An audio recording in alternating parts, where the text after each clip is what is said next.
மகர ராசி அப்படின்னு சொல்லாவே உழைப்பால் முன்னேறக்கூடியவர்கள், அதில் எந்த டவுட்டுமே கிடையாது.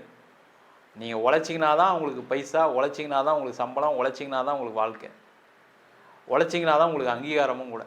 அதுதான் சார் நடந்துகிட்ருக்கு, அதுக்கு நான் ரெடியாக இருக்கேன்.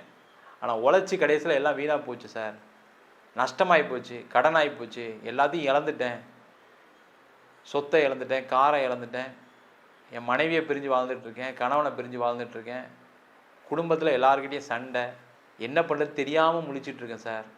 இந்த 7.5 சனியில் என்னால் நிறைய பாதிப்பு வந்துருச்சு. எனக்கு ஒன்றுமே இல்லாதவங்களாம் என்ன அவதூறாக பேசுகிறாங்க, தப்பாக பேசுகிறாங்க.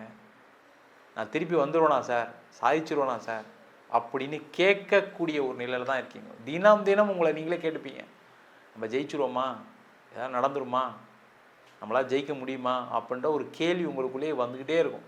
இல்லை யாருக்கிட்டையாவது ஃபோன் பண்ணி கேட்பீங்க, எனக்கு இந்த பிரச்சனைலாம் இருக்குது, இதெல்லாம் வெளில வந்துடுவானான்னு கேட்பீங்க. அந்த மாதிரி இருக்கக்கூடிய மகர ராசி என்பவர்களுக்கு 2ஆம் இடத்தில் ராகு.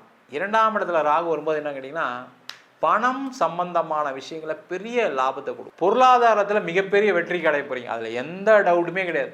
வேலை இல்லையா, வேலை கிடச்சிரும். வேலையில் பிரச்சனையா, அந்த பிரச்சனைக்கு முடிவு வந்துடும்.